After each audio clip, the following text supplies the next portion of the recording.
Hello నమస్తే, నేను journalist YNR. Vallabhaneni Vamsi దాదాపు 140 రోజుల తర్వాత ఈరోజు ఆయన జైలు నుంచి విడుదలయ్యారు. వల్లభనేని వంశీ అరెస్ట్ అయిన సందర్భంగా చాలామంది తెలుగుదేశం పార్టీకి సంబంధించిన నాయకులు సంబరాలు చేసుకున్నారు, జబ్బలు జరుచుకున్నారు, చప్పట్లు కొట్టుకున్నారు. మేము అరెస్ట్ చేశాం, రెడ్ బుక్ రాజ్యాంగం ఎలా ఉంటుందో చూపిస్తున్నాం అని మాట్లాడారు.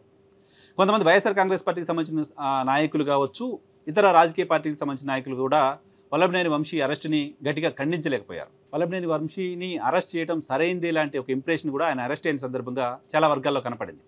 కారణం ఏంటంటే ఆయన గతంలో అప్పటి మాజీ సీఎం చంద్రబాబు నాయుడు గారి సతీమణి గురించి చేసిన కొన్ని వ్యాఖ్యలు, ఆ వ్యాఖ్యల కారణంగా సమాజంలో ఆయనకు మద్దతు లేకుండా పోయింది. సో ఆ వ్యాఖ్యల కారణంగా ఆయనకు సమాజంలో మద్దతు లేకుండా పోయింది కాబట్టి దాన్ని అడ్వాంటేజ్గా తీసుకుని ప్రభుత్వం ఆయన పైన వరుసగా కేసులు నమోదు చేస్తూ వచ్చింది. ఓ కేసులో బెయిల్ వస్తుంది అంటే మరో కేసు పెట్టి ఆయన మళ్ళీ లోపలే ఉంచే ప్రయత్నం చేసింది. పిటి వారెంట్ల పేరుతో దాదాపు నాకు తెలిసి ఒక 6-7 కేసెస్ ఆయన పైన నమోదు చేసినట్టున్నారు. కంటిన్యూస్గా కేసులు నమోదు చేయడం ద్వారా ఎక్కువ కాలం ఆయన్ని జైల్లో ఉంచాలనే ప్రయత్నం చేసింది.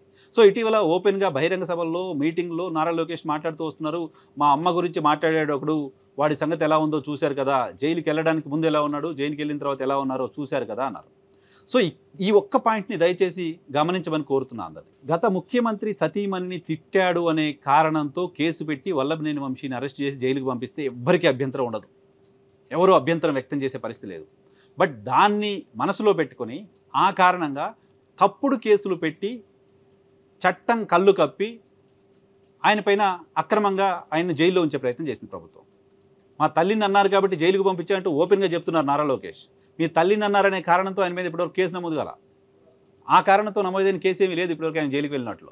పైగా ఇంకా ఎంత బూత్ అంటే 2019లో తెలుగుదేశం పార్టీ సర్కారు అధికారంలోనే ఉన్న సమయంలో ఆ ఎన్నికలకు ముందు కొంతమందికి ఇళ్ల పట్టాలు ఇచ్చారు వల్లభనేని వంశీ. ఆ ఇళ్ల పట్టాలు నకిలీ ఇళ్ల పట్టాలు అని తెలుగుదేశం సర్కారు 2024లో అధికారంలోకి వచ్చిన తర్వాత ఆయన పైన కేసు పెట్టి జైలుకు పంపించింది. 2019లో ఇళ్ల పట్టాలు ఇచ్చిన సమయానికి తెలుగుదేశం పార్టీ శాసనసభ్యుడు, తెలుగుదేశం పార్టీ ప్రభుత్వం ఉంది. వల్లభనేని వంశీ టీడీపీ ఎమ్మెల్యే అప్పుడు. సో ఆయన తెలుగుదేశం ప్రభుత్వంలో నకిలీ పట్టాలు ఇచ్చినప్పుడు బాధ్యత ఎవరితో ఉంటుంది? తెలుగుదేశం ప్రభుత్వానికి ఉండదా? తెలుగుదేశం ముఖ్యమంత్రి ఉండదా? అప్పుడు తెలుగుదేశం ప్రభుత్వంలో పనిచేసిన అధికారులతో ఉండదా? తెలుగుదేశం శాసనసభ్యుడిగా తప్పు చేస్తే తల్లిని అన్నారు అనే కారణం చూపించి ఇప్పుడు మళ్ళీ మీరు అధికారంలోకి వచ్చి మీ ప్రభుత్వంలో మీ ఎమ్మెల్యే తప్పు చేశాడని ఆయన పైన ఇప్పుడు కేసు పెట్టి లోపలేశారు. ఆ కేసులో కూడా ఆయన కొంతకాలం జైల్లో ఉండొచ్చారు. ఇంకెవరినో బెదిరించారనే కేసులో జైల్లో వేశారు. ఇలా రకరకాల కేసులు పెట్టి జైల్లో ఉంచారు. సో అక్రమ కేసులతో జైలు జీవితం గడిపిన వల్లభనేని వంశీకి ఈరోజు విముక్తి లభించింది. ఆయన జైలు నుంచి రిలీజ్ అయ్యారు. సో ఈయన జైలు నుంచి రిలీజ్ అయిన తర్వాత రిలీజ్ అవ్వడానికి సంబంధించిన ఏర్పాటు జరుగుతుంటే కోర్టులు, న్యాయస్థానాలు కూడా ఆయన హెల్త్ రీజన్స్లో బెయిల్ ఇచ్చే ప్రయత్నాలు చేస్తున్న సందర్భంలో కూడా దాన్ని అడ్డుకోవడం కోసం చాలా ఎక్స్ట్రీమెల్లీ ఫైట్ చేస్తూ వచ్చింది ప్రభుత్వం. చాలా ఎక్స్ట్రీమెల్లీ ఫైట్ చేస్తూ వచ్చింది. అనారోగ్య కారణాలతో ఉన్న వ్యక్తిని హాస్పిటల్కి పంపించడానికి కూడా ఇబ్బందులు పెట్టింది. పోలీస్ స్టేషన్లోనే గంటల తరబడి కూర్చోబెట్టింది. ఆస్తమా పేషెంట్గా ఉన్న వల్లభనేని వంశీని హింసించి ఒక రకమైన ఆనందాన్ని చూసింది ప్రభుత్వంలోని కొంతమంది పెద్దలు. ఆయన హాస్పిటల్కి వెళ్తే ఆయనతో డాక్టర్లు ట్రీట్ చేసిన విధానం చూసి కన్నీటి పర్యంతమయ్యారు ఆయన కుటుంబ సభ్యులు. సో ఈ స్థాయిలో వేధించి చట్టానికి వ్యతిరేకంగా చేసినట్టు కదా ఇది, అక్రమ కేసులు పెట్టినట్టు కదా ఇది.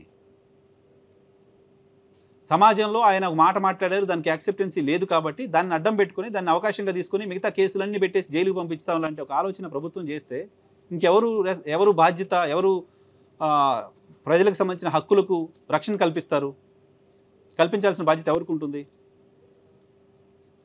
సో ఇటువంటి అక్రమ కేసుల నుంచి ఈరోజు వల్లభనేని వంశీ బయటికి వచ్చారు.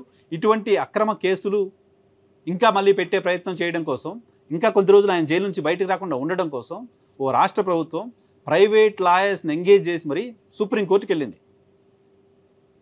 మేము కొన్ని అక్రమ కేసులు పెట్టాం, మాకు ఇంకా కక్ష తీరలేదు, ఇంకొంతకాలం ఆయన జైల్లో ఉంచాలి కాబట్టి గతంలో చంద్రబాబు నాయుడు గారు అరెస్ట్ అయిన సందర్భంగా మేము ఒక లాయర్ని పెట్టుకున్నాం, చాలా డబ్బులు పెట్టి, ఈ 5 ఏళ్ల పాటు ఆయనే మాకు లాయర్గా ఉండబోతున్నారు అంటూ సుప్రీంకోర్టులో ప్రభుత్వ ధనాన్ని వెచ్చించి ఆయనకు బెయిల్ రాకుండా చూసే ప్రయత్నం చేసింది. సో ప్రభుత్వం కక్షపూరితంగా వెండెట్టా పాలిటిక్స్ చేస్తుంది అనేదానికి వల్లభనేని వంశీ కేసు ఒక క్లాసిక్ ఎగ్జాంపుల్. సో మీ కక్ష తీర్చుకోవడం కోసం, మీ ఈగో సాటిస్ఫై చేసుకోవడం కోసం, మీ వ్యక్తిగత కక్షల కోసం ఈ రకంగా వేధింపులకు పాల్పడితే డెఫినెట్గా రియాక్షన్స్ కూడా అదే స్థాయిలో ఉంటాయి. వాటికి కూడా రెడీగా ఉండాల్సి ఉంటుంది. ఎవరైనా అదే స్థాయిలో రియాక్షన్స్ కూడా రెడీగా ఉండాల్సి ఉంటుంది. సో మనకి జరిగితే ఓ రకంగా, ఇంకొకరు జరిగితే ఇంకో రకంగా వ్యవహరించడం సరైంది కాదు.